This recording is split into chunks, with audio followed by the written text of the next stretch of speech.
was a story in the morning news today, two stories actually in the metro section. One of them was there was an Oak Cliff Canyon project.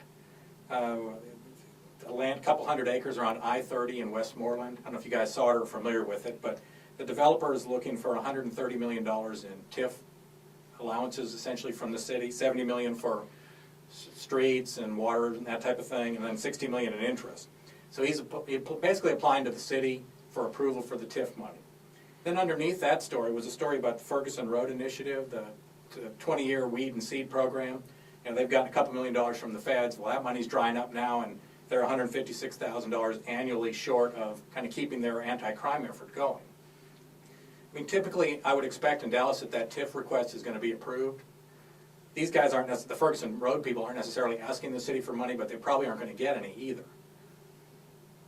That, to me, Dallas is kind of, that's the way it works, is if you've got some development going, you can get some money from the city, but if you're into the neighborhood stuff, it's harder to find that money and harder to get the city support. Mm-hmm.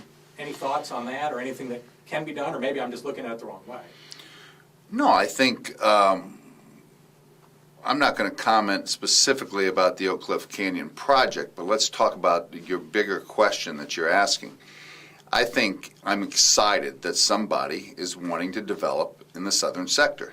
It is 60% of the land mass, 15% of the tax base. We need to have those hearty debates in there, and I think that's great. Come with all and any idea there. So I think that is a separate issue than the Weed and Seed program. The Weed and Seed program has been a fabulous program for Dallas. I think we agree on that, and whether it was in Pleasant Grove or West Dallas. The feds have cut off that money, and we've got to figure out a way that we can backfill that, whether it's in private philanthropy, whether it's with policing, and we've got to make those two things. But, you know, we should be able to do both at the same time. Why it's got to be either or, I'm not sure I'm buying that notion. Yeah, and I'm not sure about the Canyon project. I really only know what I read in the newspaper, and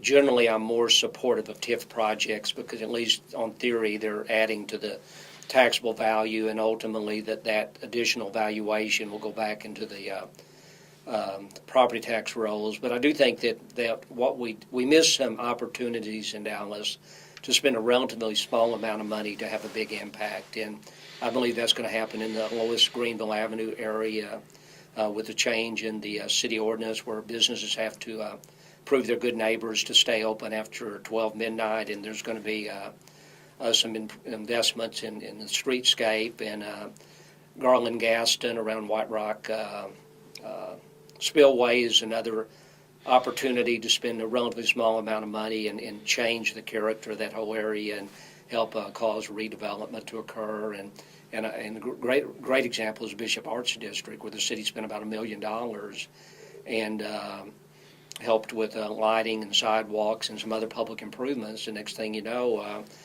it gradually begins to take off, and you've seen a whole change in the whole northern Oak Cliff area. I mean, short of doing a TIF, is there a way to help individual neighborhoods kind of develop? I mean, I think at one point we talked with somebody about the Knox-Henderson area. I mean, they've got a lot of independent retail and office stuff going in there, but there's no parking. And there's not going to be any parking because no one's going to build a parking garage and try to make money on that, even if they could get the zoning for it, which they might not be able to.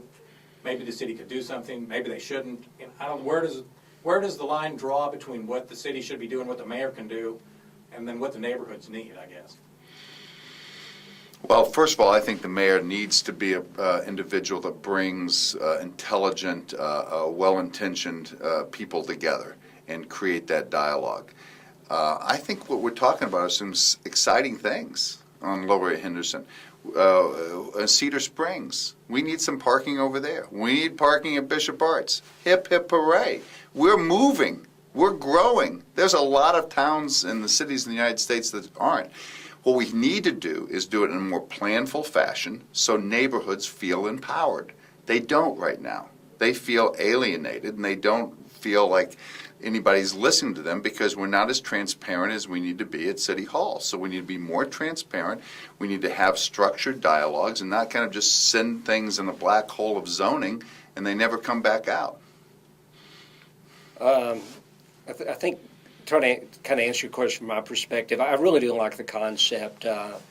North Oak Cliff people talk about thinking small and how relatively small investments or small changes in the public amenities can make such a huge difference about making an area attractive and causing people to want to invest in property. And I do think in the city that we have to recognize that development costs in the city can be higher because you can't purchase 10 or 20 acres of unimproved land with unlimited parking. And I think that's an area where the city could invest in helping create parking structures that work with the neighborhoods and to help small businesses have a way to prosper in these inner city neighborhoods. Is that something the mayor could or should be doing, or should the mayor be waiting for people to come in from Knox Henderson and say, hey, we need something here, can you help us out? No, I really think the mayor ought to have a big vision and have the opportunities to see what's happening throughout the country and bring the best of those type opportunities or issues to the table, and I think that's what the mayor can do is raise the level of discussion on different ideas. Yeah, I believe the mayor has got to, as I said, pull the right people together around the table and have those discussions for the key neighborhoods across the city. But ultimately, the neighbors need to be developing the plans with the developers, and there's got to be ownership there. And the mayor shouldn't be saying we should do this or that. It's got to be grown from the local folks.